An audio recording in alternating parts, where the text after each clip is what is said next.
आप सभी को मेरा नमस्कार। तो दोस्तों, आज मैं आपके लिए इस वीडियो में गणेश चतुर्थी पर गणेश जी महाराज और बुढ़िया माई की बहुत ही अनोखी कहानी लेकर आई हूँ।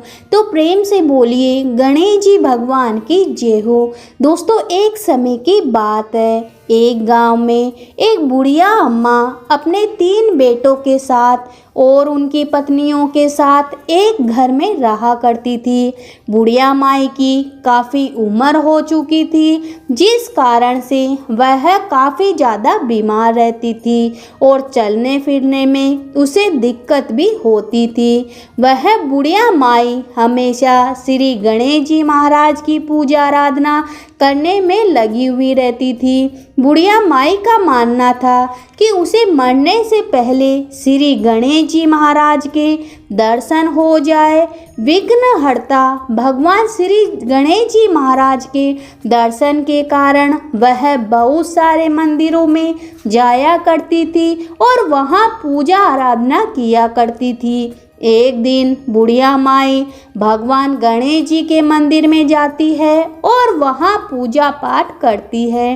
तभी पीछे से एक पुजारी जी आते हैं और कहते हैं कि बुढ़िया माई, आप रोज भगवान श्री गणेश जी महाराज की पूजा अर्चना करते हो, उनके दर्शन करना चाहते हो। यदि आप सही में गणेश जी महाराज के दर्शन करना चाहते हो तो आप तीर्थ यात्रा पर जाना चाहिए, क्योंकि तीर्थ यात्रा पर देश विदेश के बहुत सारे मंदिर भगवान श्री गणेश जी के बनाए गए हैं।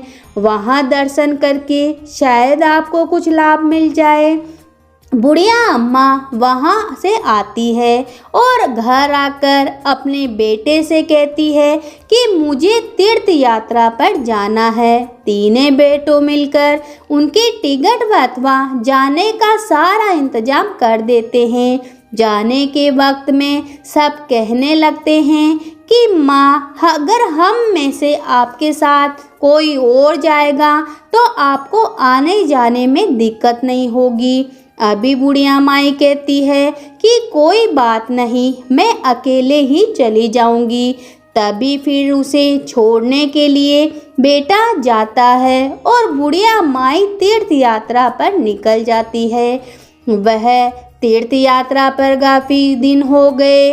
वह जगह जगह स्थान पर जाती है, वहाँ गणेश जी की पूजा पाठ करती है। जब वह एक गणेश जी महाराज के मंदिर में जाती है तो वहाँ पर बहुत तेज बारिश हो रही थी। बुढ़िया माई ने सोचा कि आज बारिश बहुत हो रही है, इसलिए यहीं कहीं रुक जाते हैं। वहाँ पर पहले से ही 2 और स्त्रियां आराम कर रही थी जो तीर्थ यात्रा के लिए आई थी। उसी के साथ बुढ़िया माई भी आराम करने लग गई।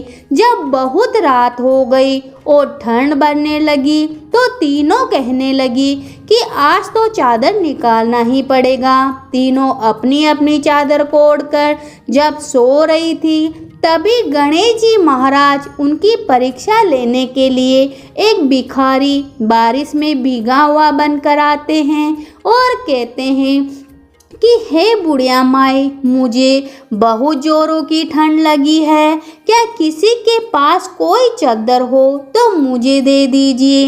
यह सुनकर दोनों स्त्री जो पहले से आई हुई थी वह और भी ज़्यादा ओढ़कर सो जाती है, ताकि उन्हें कुछ बोलना ना पड़े और ना ही कुछ देना पड़े। लेकिन बुढ़िया अम्मा उस भिखारी के पास जाती है और अपना चादर उसे दे देती है और कहती है कि भाई, ये चादर तुम रख लो, मेरे पास स्वेटर है, मैं इसे पहनकर गुजारा कर लूँगी।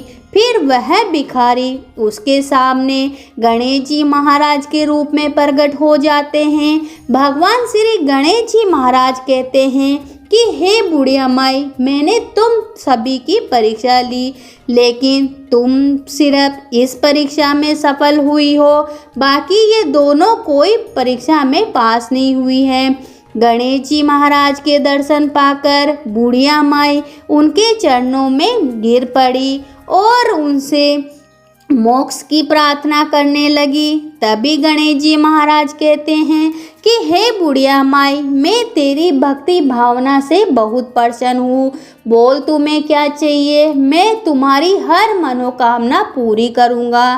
तब वह बुढ़िया माई गणेश जी महाराज को कहती है कि हे भगवान, आपकी कृपा से मेरे घर में सारी सुख सुविधा है। मेरे बेटे बहू सभी ऐशो आराम से मुझे रखते हैं। बस मुझे आपके दर्शन चाहिए थे और अब मुझे आपके ही पैरों में मोक्ष की प्राप्ति चाहिए। तब गणेश जी महाराज उसे स्वर धाम ले जाते हैं और इस प्रकार बुढ़िया माई की मुक्ति हो जाती है।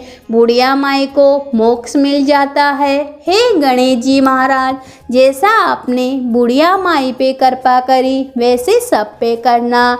कहानी सुनने वाले, हुकारा भरने वाले सभी की मनोकामना पूरी करना। सभी पे अपना आशीर्वाद बनाए रखना। तो प्रेम से बोलिए गणेश जी भगवान की जय हो।